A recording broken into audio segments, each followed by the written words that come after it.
2013 সালে দেশের ফুটবলে পা রাখার পর থেকেই শিরোপা জয় রীতিমতো অভ্যাসে পরিণত করে ফেলেছিল বসুন্ধরা কিংস। টানা 5 বারের লিগ চ্যাম্পিয়নদের এবার শিরোপা ছাড়াই কেটেছে মৌসুম। 18 ম্যাচে 9 জয়ে 32 পয়েন্ট নিয়ে 3 থেকে শেষ হয়েছে তাদের মৌসুম। 2025-26 মৌসুম শুরু করার আগে তাই সতর্ক বসুন্ধরা। শিরোপা খরা কাটাতে এবার নতুন করে সেজে উঠবে কিংস। দেশীয়দের নিয়েও আছে পরিকল্পনা। যারা ভালো করেছেন তাদের নেই কোনো ভয়, তবে বাজে মৌসুম পার করাদের ভিন্ন ঠিকানা বেছে নেয়ার আভাস দিয়েছে ক্লাব কর্তৃপক্ষ। কোচ বিতর্ক নিয়েও খোলাসা করেছেন ক্লাবটির টেকনিক্যাল ডিরেক্টর। আমাদের যে ফরেন প্লেয়ারগুলো আছে সেগুলোতে চেঞ্জ করবে, যেহেতু আমরা এবার পিছিয়ে গেছি, লিগের টাইটেল পাইনি। তো ফরেন প্লেয়ার, ফরেন কোচ হয়তো তার ডিজায়ার হচ্ছে বদলাবে, এবং আমরা যেগুলো করবো ইউরোপ থেকে, ল্যাটিন আমেরিকা থেকে অথবা আফ্রিকা থেকে উনি ডিক্লেয়ার দিয়েছেন যে এই 3টা ক্লাব থেকে নেবে। আমরা তাকে পাঠিয়েছি বাইরে, ওনার দেশে পাঠিয়েছে এবং রেস্টে আছেন।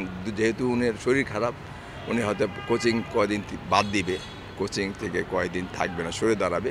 সেই হিসাবে আমরা অন্য কোনো কোচ দেখব। কদিন ধরেই বাতাসে গুঞ্জন দীর্ঘদিনের পুরনো গোলরক্ষক আনিসুর রহমান জিকোকে বিদায় করে মিতুল মার্মাকে দলে ফেরাচ্ছে তারা। তবে এই গুঞ্জন উড়িয়ে দিল কিংস। জিকো একটা আমাদের ইনডিসিপ্লিন ছিল, তাকে যখন অফ করা হলো তখন শ্রাবণে অলরেডি ভালো পারফর্ম করে ঢুকে গেছে। এখন যদি শ্রাবণ যদি আবার ব্যর্থতার পরিচয় দেয় তখন জিকো আবার ডেফিনেটলি আসবে। জিকো নিঃসন্দেহে ভালো প্লেয়ার। এদিকে কিংসের মতো তারকা সমৃদ্ধ দল নয়, বরং নিজস্ব একাডেমি আর বয়স ভিত্তিক দল থেকে উঠে আসা তরুণদের নিয়ে দল গড়ার পক্ষে দেশের আরেক ক্লাব ফর্টিস এফসি। 2025-26 মৌসুমেও এর ব্যতিক্রম নয় দলটি। 18 ম্যাচে 27 পয়েন্ট নিয়ে এবার 6 থেকে শেষ করেছে তারা। নতুন মৌসুমে 35 জন নিবন্ধিত ফুটবলারের মধ্যে অন্তত 5 জন অনূর্ধ্ব 20 বছর বয়সী ফুটবলার রাখার নিয়ম রেখেছে লিগ কমিটি। এটাকে ইতিবাচক হিসেবেই দেখছে ফর্টিস।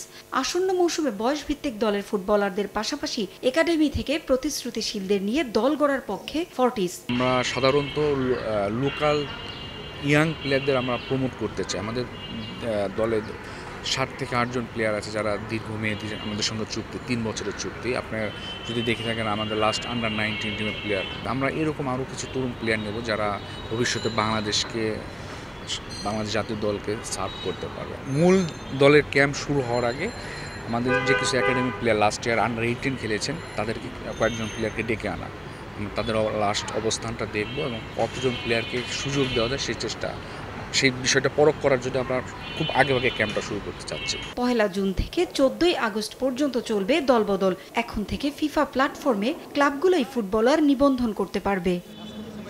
পারভিন আক্তার, সময় সংবাদ, ঢাকা।